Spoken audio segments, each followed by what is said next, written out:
같이 읽겠습니다. 시작. 게나는 70세에 마할랄레를 낳았고 마할랄레를 낳은 후 840년을 지내며 자녀들을 낳았으며 그는 910세를 살고 죽었더라. 마할랄렐은 65세에 야렛을 낳았고 야렛을 낳은 후 830년을 지내며 자녀를 낳았으며 그는 895세를 살고 죽었더라.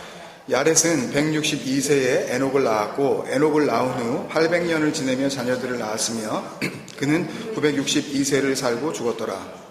에녹은 65세에 무드셀라를 낳았고 무드셀라를 낳은 후 300년을 하나님과 동행하며 자녀들을 낳았으며 그는 365세를 살았더라. 에녹이 하나님과 동행하더니 하나님이 그를 데려가심으로 세상에 있지 아니하였더라. 무드셀라는 187세에 라멕을 낳았고 라멕을 낳은 후 782년을 지내며 자녀를 낳았으며 그는 969세를 살고 죽었더라. 아멘. 베레시트의 마음, 창세기 51번째 시간입니다. 하나님과 동행, 할라크라는 제목으로 같이 말씀 나누도록 하겠습니다. 지난주 본문으로 우리가 함께 읽고 나누었었던 창세기 5장 11절까지의 말씀이 누가복음 3장에도 그대로 나와 있었죠. 누가복음 3장, 그 구원의, 예수 그리스도의 그 구원의 족보를 기록해 놓은 그 3장의 38절, 그 한 절로 이렇게 요약이 된 거라면, 오늘 본문 12절부터 27절까지 게난에서부터 헬라어로 이제 가이난이라고 발음이 좀 바뀌지만 어쨌든 게난에서부터 무드셀라까지의 기록은 그 위에 있는 말씀, 누가복음 3장 37절 또 한 줄의 말씀으로 요약이 되고 있는 겁니다. 그러니까 하나님으로부터 시작된 이 사람들의 이름이 누가복음의 예수 그리스도의 그 족보, 그 구원의 계보 안에 같이 기록되어 있다는 것은 예수님께서 아버지인 하나님의 생명을 갖고 있었던 것처럼 창세기 5장의 이 사람들도 아담으로부터 시작을 해서 노아까지 전부 다 그들 모두 예수님께서 품고 있었던 그 생명과 똑같은 그 아버지 하나님의 생명을 그들도 갖고 있었다는 것을 알려주시는 거라 그랬죠. 그러니까 구원의 약속으로서의 이 예수님의 이야기를 담고 있는 성경에 다른 말로 하면 예수 그리스도라는 구원의 길이요, 진리요, 그 참 생명을 담고 있는 이 책에 세페르, 지난주에 같이 보셨었죠? 진리의 책, 생명책입니다. 이 세페르에 예수 그리스도께서 갖고 있었던 그 생명과 똑같은 생명을 가졌던 사람으로서 하나님과 예수 그리스도로 이렇게 괄호쳐지는 거죠. 그 사람들은 그 안에 있는 거죠. 하나님과 예수 그리스도 안에 있는 거예요. 그 영어로 하면 라운드 브래킷이라 그러나요? 그 예수 그리스도로 끝나고 하나님으로부터 시작된 그 괄호 안에 있는 그 자들, 살리심을 받은 자들, 산자 이렇게 이야기를 하죠. 이걸요. 산자들의 그 족보 안에 그들의 이름이 기록되어 있다는 사실은 그들의 이름이 그 세페르 책, 생명책, 그 생명책 위에 기록되어 있다는 것을 의미하는 거죠. 그죠? 그러니까 그들의 이름은 어디에 기록되어 있는 거예요? 생명책에 기록되어 있는 거예요. 그러니까 구원받은 자는, 그러니까 예수 그리스도로 말미암아 구원받은 자는, 그러니까 하나님의 은혜에 의하여 살리심을 받은 여러분은, 여러분의 이름은 반드시 어디에 적혀 있어야 돼요? 생명책에 있어야 돼요. 그러니까 수련회 때 나눈 말씀으로 하면 그 지네며, 그 와예히, 그 지네며의 은혜 가운데 사는 자는 반드시 그 이름이 생명책에 올라갈 수밖에 없어요. 그게 하나님의 약속이에요. 그러니까 창세기 5장은 생명책에 그 이름이 기록되었다는 것이 무엇인지를 알려주시는 생명책이죠. 생명책에 그 이름이 기록되었다는 것이 그러니까 어떻게 기록되어지는지를 알려주시는 대표적인 생명책이에요. 한 권으로서. 그러니까 이 한 장의 말씀만으로도 하나님의 약속과 구원, 그 진리와 은혜 안에서 살리심을 받은 성도들의 삶이 구체적으로 어떤 것인지를 우리가 알 수 있다는 말이죠. 그죠? 물론 이것도 귀 있는 자에게나 해당되는 이야기지만 그래서 지난주에 함께 살펴본 그 하나님의 모양대로 지으심을 받은 자로서의 아담부터 시작을 해서 그 셋, 에노스, 게난, 그리고 오늘 본문에 나오는 마할랄렐, 야렛, 에녹, 무두셀라를 비롯하여 그 뒤에 나오는 그 두 사람 라멕과 노아에 이르기까지의 이 10명의 사람들은 모세에 의하여 이 창세기가 쓰여졌을 때 이미 이 땅의 사람들이 아니었죠. 그죠? 무슨 그 이후로도 2000년 이상이 흘렀던 그런 시기였으니까. 그러니까 그들의 이름은 예수 그리스도의 생명을 가진 자로서 이미 하나님의 기억 가운데 먼저 새겨져 있었던 거죠. 그죠? 기록은 나중에 된 거니까. 그래서 그 이름들이 그 살리심을 받은 그 생명책에 올라가는 그 이름들이 그 하나님의 기억을 문자적 기록으로 표현하게 하시는 이 모세오경, 성경책이죠.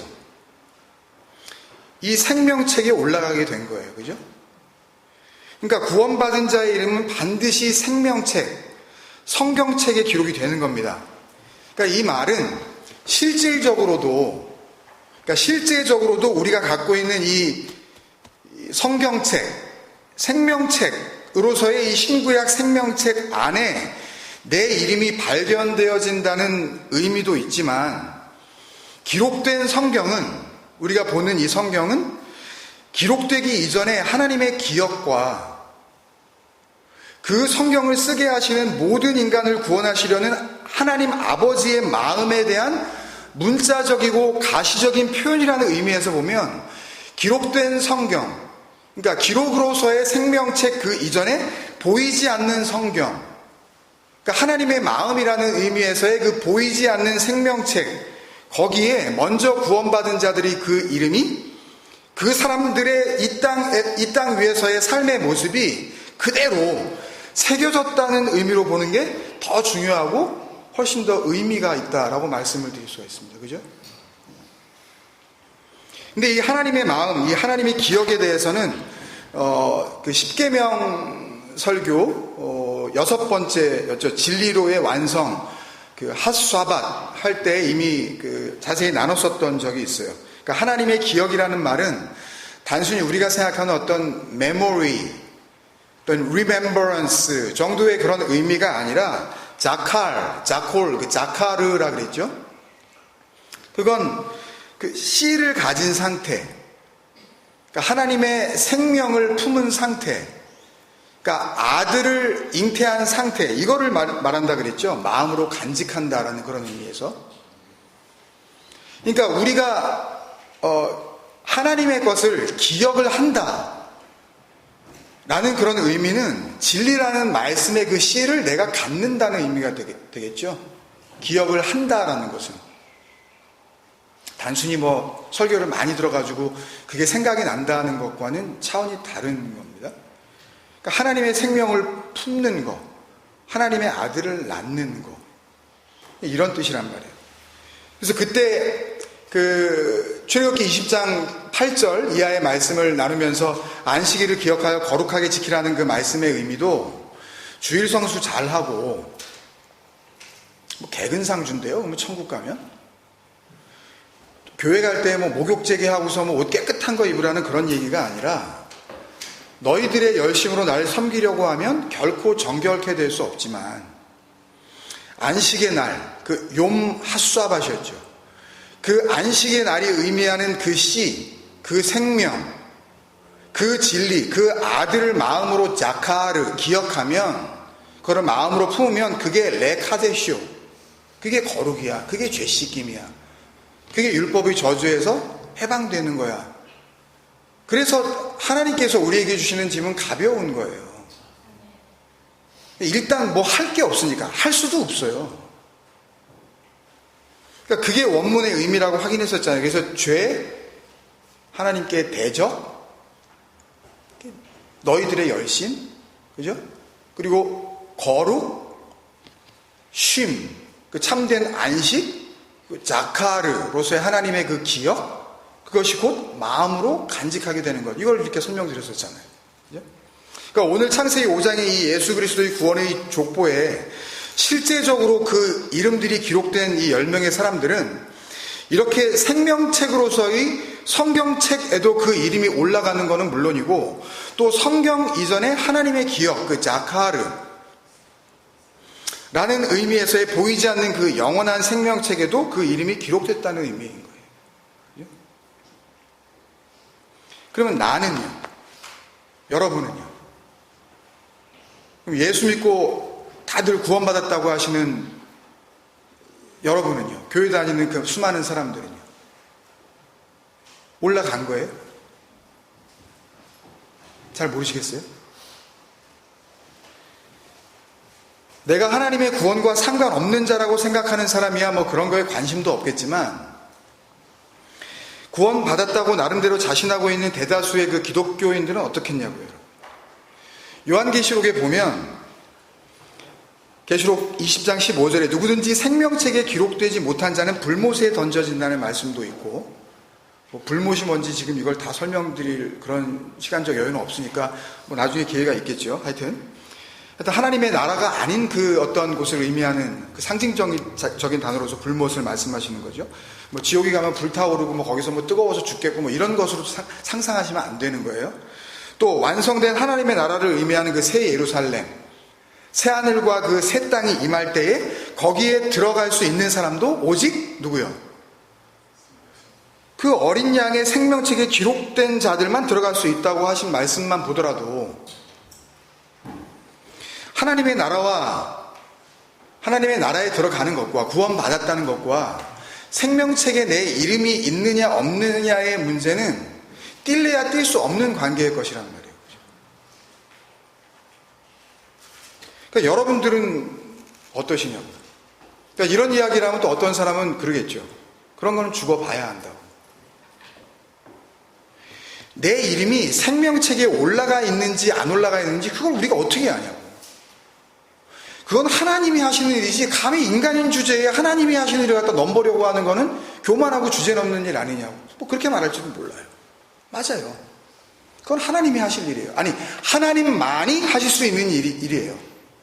하나님 이외에는 그 누구라도 이 생명책, 이 성경책, 이 진리의 말씀, 그 하나님의 마음, 이 자카르 라는 의미에 있어서의 보이지 않는 그 성경책에 손을 댈래야 될 수도 없지요. 누가 되겠어요, 거기다가 손을. 뭐 된다고 그게 뭐 다 질 수 있는 것도 아니잖아요. 그러나 그게 하나님이 하시는 일이라고 하더라도 분명히 하나님이 하시는 일이 맞기는 하지만 그 일을 하나님 혼자서 아무도 모르게 은밀하게 숨어서 무슨 일이 일어나는지 혼자 하시는 것이 아니라 하나님의 일은 누구나 알 수 있도록 이렇게 드러내 보이시는 거라고 그랬잖아요. 그죠? 그 복음이 하나님이 하시는 일을 설명하고 있는 거 아니에요? 그 복음의 내용은 분명하게 드러내 보이시는 거라고 말씀했잖아요. 전에 우리가 예정론은 배설물 첫 번째 시간에도 말씀드린 거지만 복음에는 하나님의 의가 나타나는 거라고 말씀하셨어요. 나타난다. 그러니까 잘 모르겠다는 거는 복음을 모른다는 이야기예요. 분명하게 드러내 보이셨는데 모르겠다는 이야기는 복음을 모른다는 이야기죠.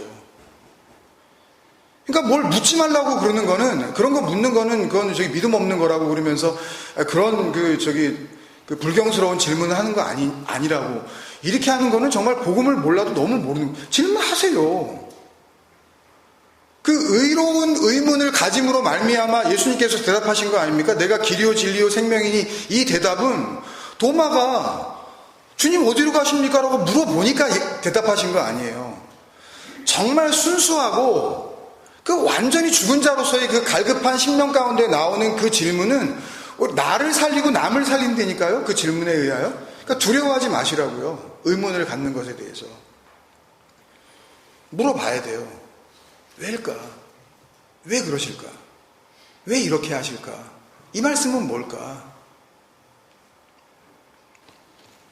복음에는 하나님의 의가 나타나서, 그죠? 복음, 하나님이 하시는 일이죠. 복음, 유앙겔리온. 하나님이 하시는 일이 무엇인지를 설명해 주시는 구원의 약속을 담고 있는 표, 그 상징들, 여러 상징들이 있지만 그 가운데 가장 대표적인 하이라이트가 바로 나, 그러니까 나를, 이 몸뚱아리를 보면서 그 표에 담긴 하나님의 구원의 약속을 보지 못하는 자로 그냥 죽어버리면, 그래서 변명할 수가 없는 거예요. 그 앞에 섰을 때. 줬는데 그 표를 다. 안 받고 태어난 사람이 있냐고 도대체. 나지 않는 게 낫지 차라리. 났으면 그래서 진리를 알고 가야 되는 거라니까요. 그와 상관없는 자로 사는 자가 가장 불쌍한 자예요.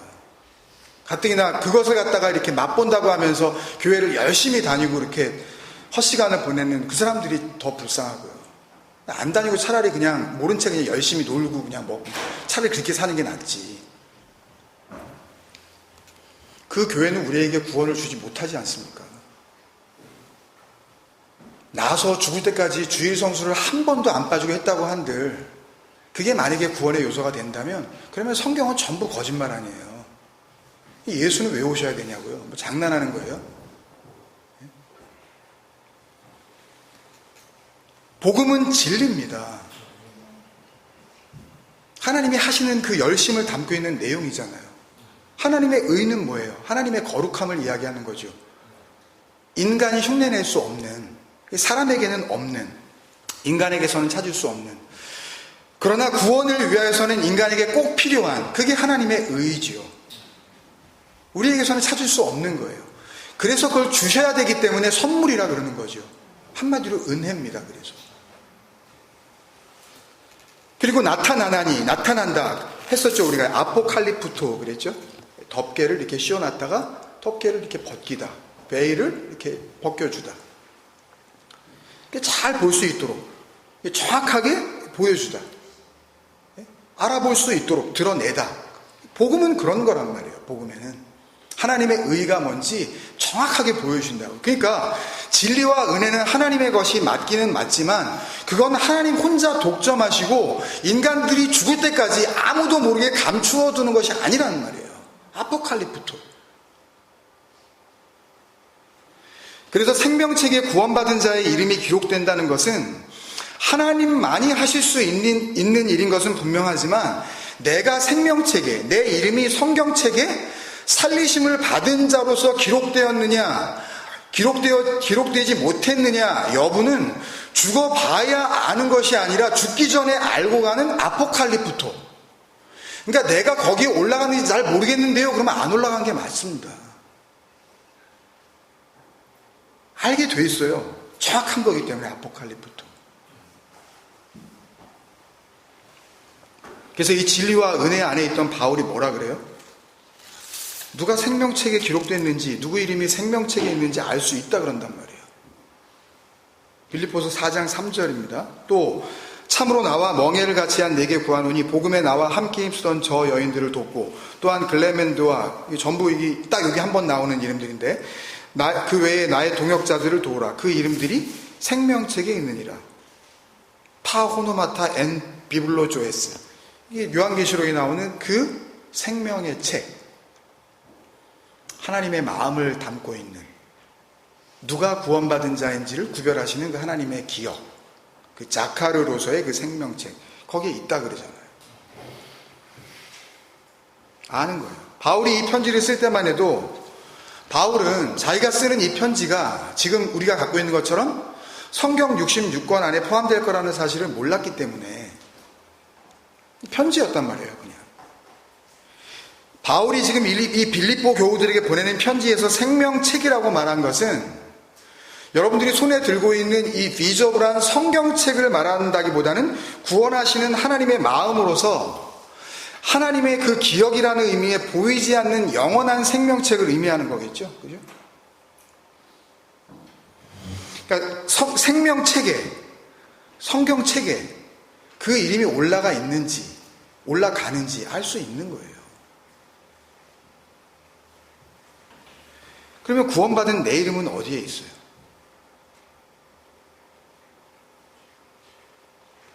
갈라디아 3장 26절 27절에 너희가 다 믿음으로 말미암아 그리스도 예수 안에서 하나님의 아들이 되었으니 누구든지 그리스도와 합하기 위하여 세례를 받는 자는 에바프티스테테, 이거는 세례식을 의미하는 게 아닙니다. 그런 세레모니를 의미하는 게 아니에요. 이 밥티조라는 것은 물에 빠져 죽는 겁니다. 죽은 자를 건져 올리시는 거예요. 물에 집어넣어서 씻는 겁니다. 그러니까 상징이에요, 전부 다 이거는.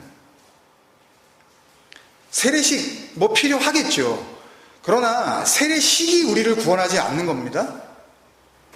진정한 세례식, 그 그리스도와 함께 죽고 그리스도와 합하기 위하여 세례를 받는 자는, 씻김을 받는 자는 누구든지 나를 따라오려거든 자기를 부인하고의 그 죽음이 먼저 이루어지지 않았는데 구원받았다고 하는 것은 그건 새빨간 거짓말이라고요. 그냥 교회 나오셔서 그냥 영접하셨습니까? 그냥 할렐루야 아멘 그래서 박수 치고서 뭐 종이 한 장 주고 등록해가지고 이름 쓰면 그 구원이라면, 그러면 종교개혁 이전에 면죄부 이렇게 해가지고 돈 받고 팔고 하는 거랑 무슨 차이가 있냐고요 도대체. 등록교인이 구원받은 교인이에요?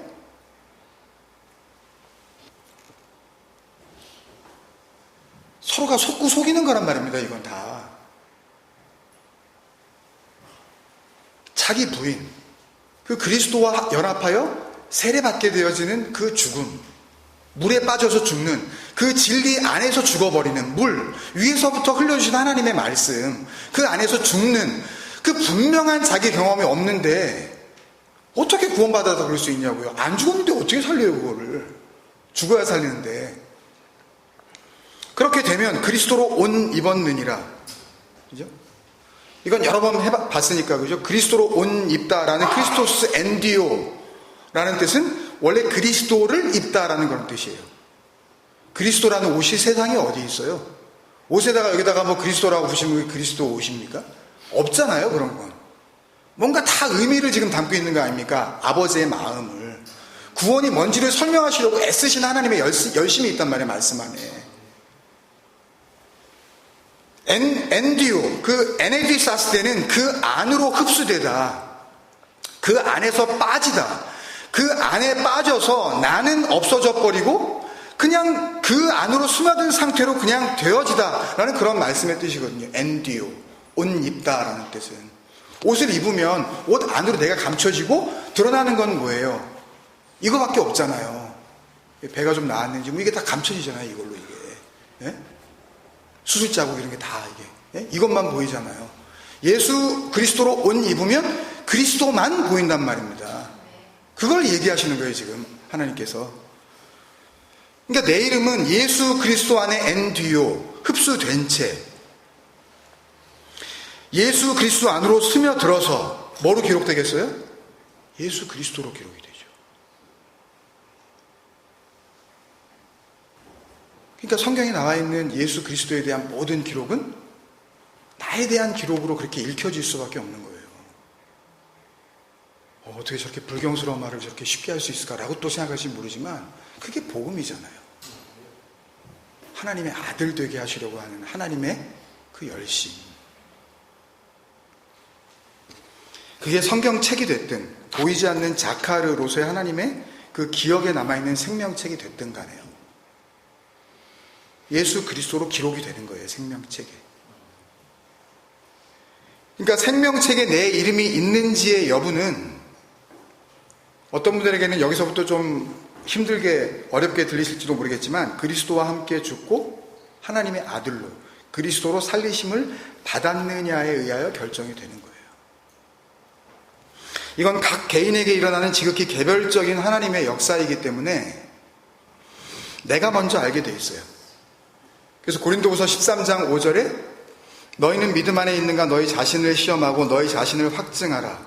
이 페이라조 도끼마조에 대해서는 또 다 설명을 드렸었죠, 예전에. 예수 그리스도께서 너희 안에 계신 줄을 너희가 스스로 알지 못하느냐. 그렇지 않으면, 스스로 모르면 그 생명책에 이름이 올라가 있는지 하나님의 그 자카르의 기억 속에 내가 거기에 함께 흡수가 되어 있는지 그거를 너희 스스로 모르면 너희는 아도키모스 버림받은 자야. 거기 안 올라가 있잖아. 거기서 낙방이야, 그런 뜻이거든요. 네 이름 없잖아 거기에. 모른다면서 어떻게 네 이름이 거기 있다고 생각을 하니? 그 얘기를 하는 거예요. 그래서 오늘 말씀의 결론이나 마찬가지지만 생명책에 그 이름이 없는 사람들, 다시 말해서 그리스도를 입지 않은 사람들, 그리스도 안으로 엔디오, 흡수돼요. 그리스도가 되지 않은 사람들은 어쩔 수 없이 율법으로 그 하나님을 섬기려고 될 수밖에 없어요. 그러니까 생명책에 그 이름이 없는 사람은 지금 이런 시간도 그러니까 이렇게 모여서 하는 것을 그냥 하나님을 예배하는 거라고 생각할 수밖에 없어요. 특별한 시간이라고 생각을 하는 거죠, 이거를. 예배가 뭔지 모르니까. 진정한 예배를 해본 적이 없기 때문에 이 시간을 예배라고 그냥 생각을 한다고요. 달리 이름 붙일 게 없어서 주일 예배라고 그냥 붙이긴 하지만 이름은 그렇게 부르더라도 그 안에 담고 있는 내용은 서로가 다르다니까요. 똑같이 그 이름을 불러도 달리 이름을 부를 수가 없어서 그냥 십자가라고 부르고 그냥 그렇게 우리가 사용을 하지만 교회라고 부르잖아요. 원래 에클레시아를. 교회가 없으면 어떤 공동체가 없으면 어떤 장소로서의 어떤 그런 교회가 조직이 없으면 목사가 없으면 신앙생활을 못하는 줄 알아요. 구원 못 받는 줄 안다고요. 아니에요. 아무 상관도 없어요. 아니 오히려 이 교회라는 형태와 목사라는 존재가 여러분의 진정한 믿음의 삶을 방해하고 하나님께서 여러분을 살리실 수 있는 그 기회를 철저히 오염시켜버려서 진리를 왜곡시켜버리는 멸망의 앞잡이의 역할을 할 수가 있는 거예요.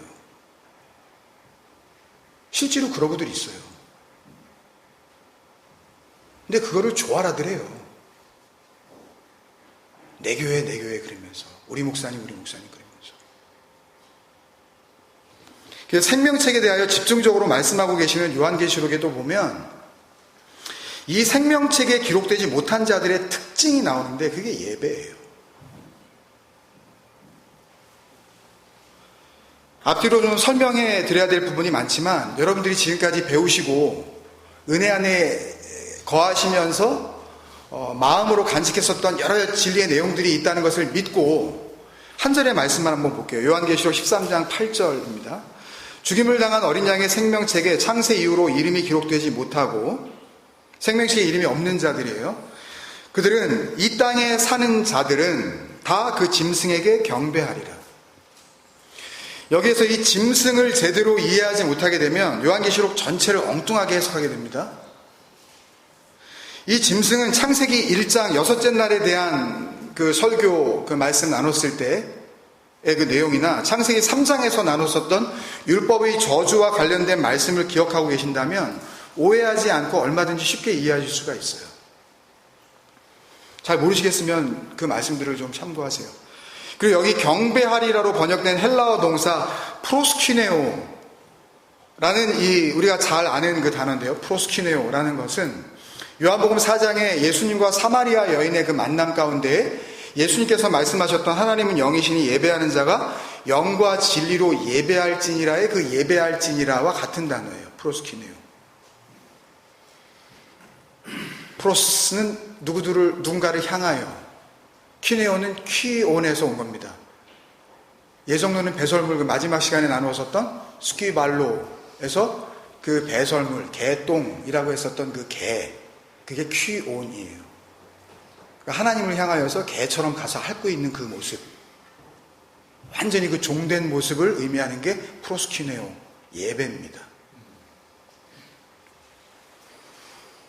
또 창세 이후 같은 표현도 뭐 에베소서 나눌 때 했었죠. 그 카타볼레, 코스모스, 호코스모스, 이 표현도 에베소서 나눔할 때 다 말씀드린 내용이니까 지금 하나하나 다 설명드릴 필요는 없을 것 같고, 하여튼 그 말씀의 해석과 이 복음의 의미를 알고 이 말씀을 다시 보시면 지금 이 계시록의 말씀은 생명책에 그 이름이 없는 자를 뭐로 규정하냐 하면 이 땅에 사는 자와 그렇기 때문에 그 짐승에게 예배할 수밖에 없는 자라고 규정하고 계셔요. 좀 더 이해하기 쉽게 정리하자면 생명책에 이름이 없는 자의 특징은 땅적 예배자라는 말씀이에요. 예배에 환장했어요. 아주. 예배에 목숨을 걸어요. 이런 예배에, 이런 주일 예배에, 금요 기도회에 목숨을 걸어요. 자기 목숨을, 자기가 받을 은혜를 자기 위로를, 자기 문제 해결을, 우리의 아픈 거, 우리의 시험 볼 거, 다음 주에 개업할 우리 사업장, 이런 거에 목숨을 건다고요. 전부 그 예배와 기도에. 가서 뭐 기도해요? 뭘 예배하고 무슨 마음으로 헌금통에다 돈을 넣습니까? 성미를 왜 갖다 바치냐고요. 주면 나한테 준다니까. 막 후리되어 막 눌러 넘치게 준다니까. 조금 아깝지만 그냥 갖다가 바치는 거죠. 30배, 60배, 100배 이런 거 준다고. 뭐 상관없어요. 그 해석이 맞든 틀리든 상관없고 내가 그냥 좋은 대로 해석하는 거예요. 내가 좋으면 다지. 내가 은혜되고 내가 기쁜데 전부 날 위해서 가는 거죠.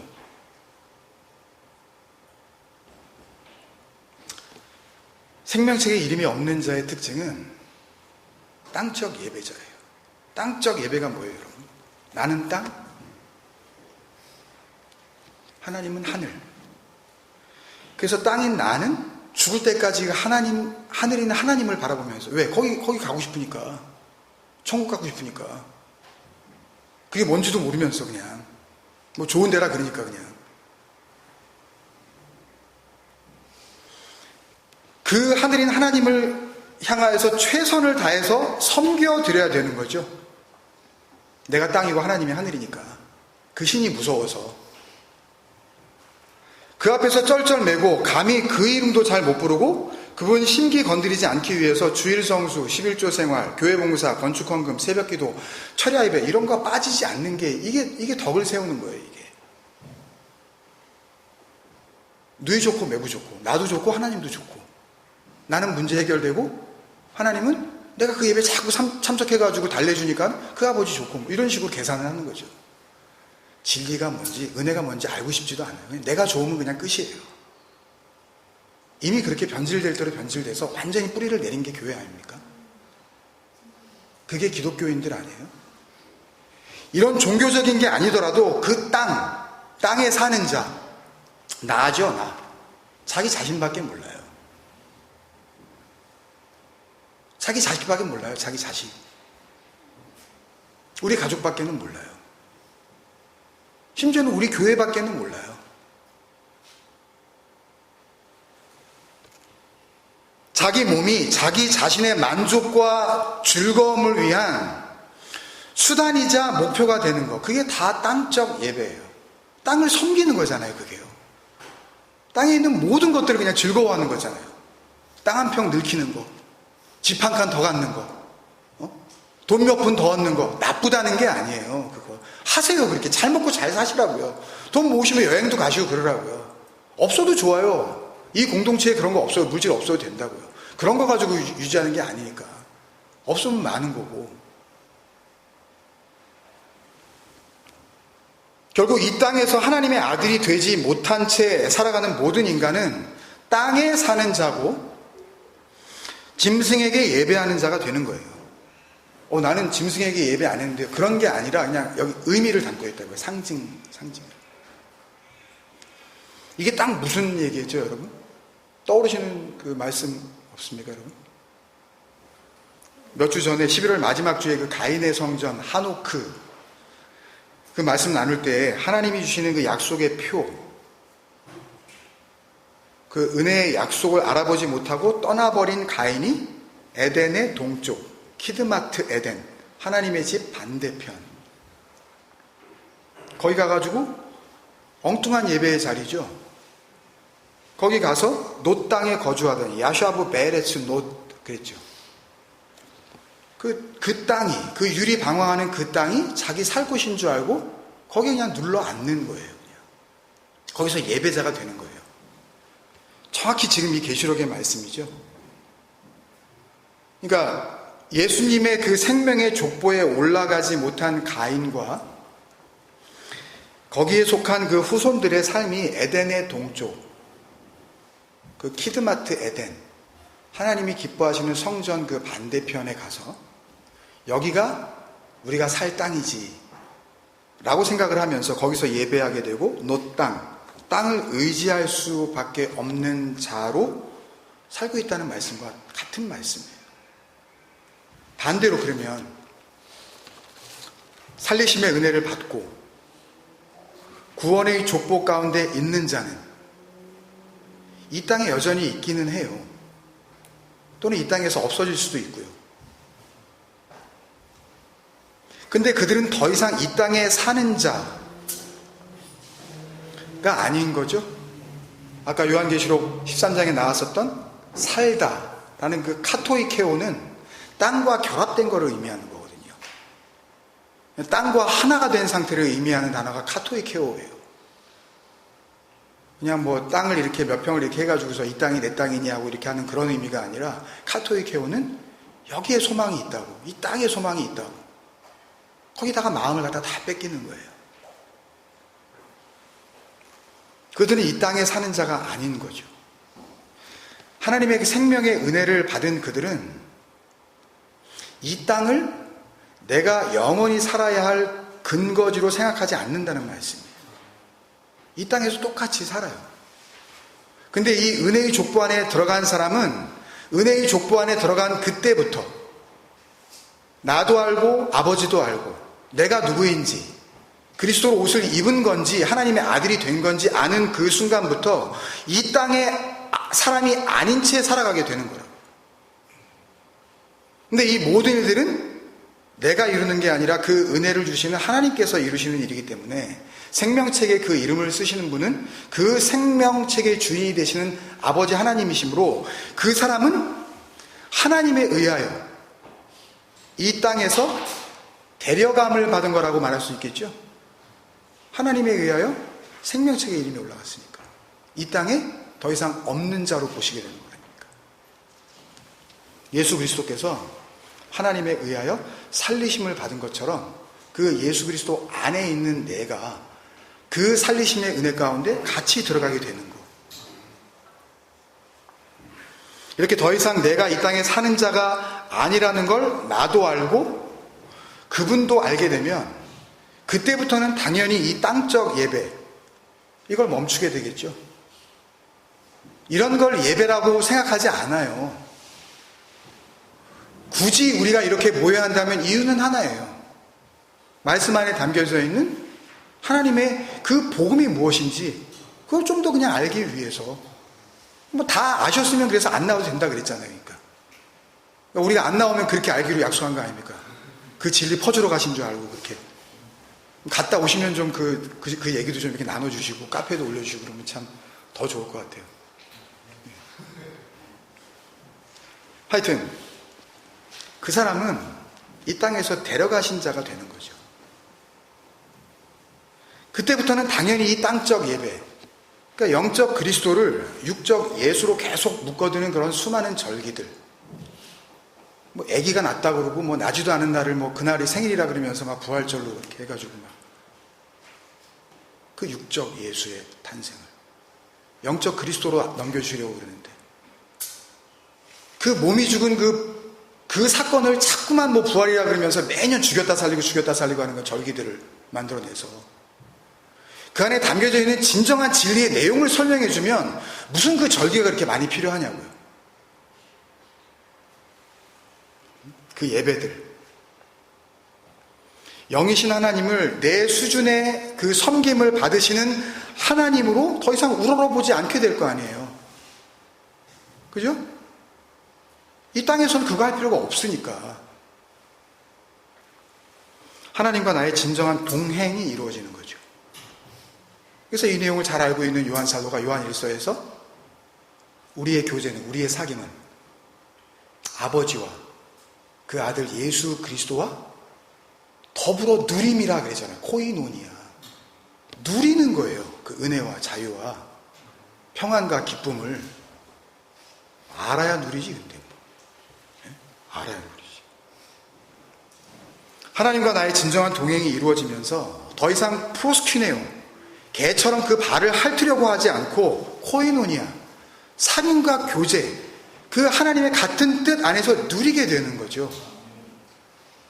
그래서 그 끝없는 평안이 내 안에서 막 이렇게 막 생명수, 막 넘쳐나는 거예요. 그 배에서 생수가 넘쳐나는 거예요. 완전히 내가 그 하나님의 그 진리의 생수가 돼버렸으니까. 그 뜻이 내 안에 들어와 버렸기 때문에 생명이. 누구도 흔들 수가 없어요. 그래서 오늘 본문, 이 구원의 족보가 계속 이어지는 그 말씀 가운데 특별히 21절부터 24절에 그 에녹, 우리가 이미 그 가인의 성전 하녹 할 때 했었죠. 다 성전을 의미하는 겁니다. 그런데 가인에게 머물러 있으면 가인의 성전이 되지만 하나님과 동행을 하는 에녹이 되면 하나님의 성전이 되는 거죠. 그 하나님의 성전된 에녹, 아담의 7대 손 에녹, 하나님과 동행한 에녹, 할라크. 에노크가 하나님과 할라크 했다라는 것은 함께 하다. 아모스서에 보면 뜻이 합하지 않고 어찌 동행하겠으며 라는 말씀을 하시죠. 뜻이 하나가 안 되는데 어떻게 길을 같이 가냐고요. 갈 길이 다른데, 길이 다르면, 갈 곳이 다르면 언젠간 헤어지게 돼 있다고요. 지금 같이 가는 것처럼 보여도 같이 가는 것도 아니죠. 그것은 갈 길이 다르기 때문에. 하나님과 동행한 에녹, 할라크는 그때도 설명드렸지만 은혜를 알고 은혜 안에 있는 거라 그랬죠. 함께 걷고 함께 살고 그분의 삶의 방식을 그대로 내 삶 가운데 드러내는 것, 그것이 할라크예요. 하나님과의 동행입니다.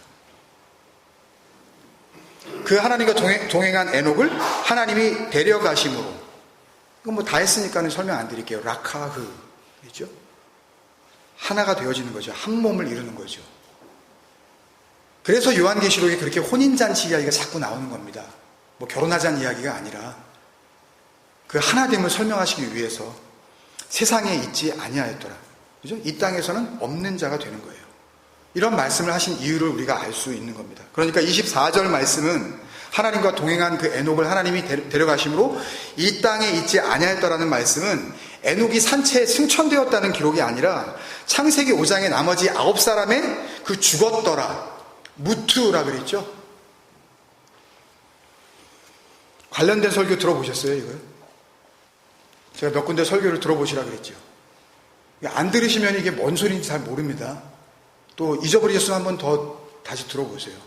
왜냐하면 진리 안으로 우리가 더 들어가기 위해서 그 무트, 그 진리의 죽음, 그것이 무엇인지를 다시 잘 설명해 주시는 복음 안에 있는 복음입니다. 우리는 지금 복음을 대하고 있는 거예요. 복음 안에 담겨져 있는 하나님의 마음을 우리가 넘겨받으면 우리는 사는 겁니다. 죽은 자였지만. 새해가 밝았습니다, 여러분. 소망도 있고 소위 새해의 결심, 소위 그 New Year's Resolution. 학교 가면 첫날 이렇게 보통 등교했을 때 What is your New Year's Resolution 이러면서 꼭 해서 한마디씩 하게 만드는데, 여러분들의 소망은 뭡니까? 건강한 거? 좋죠. 필요해요.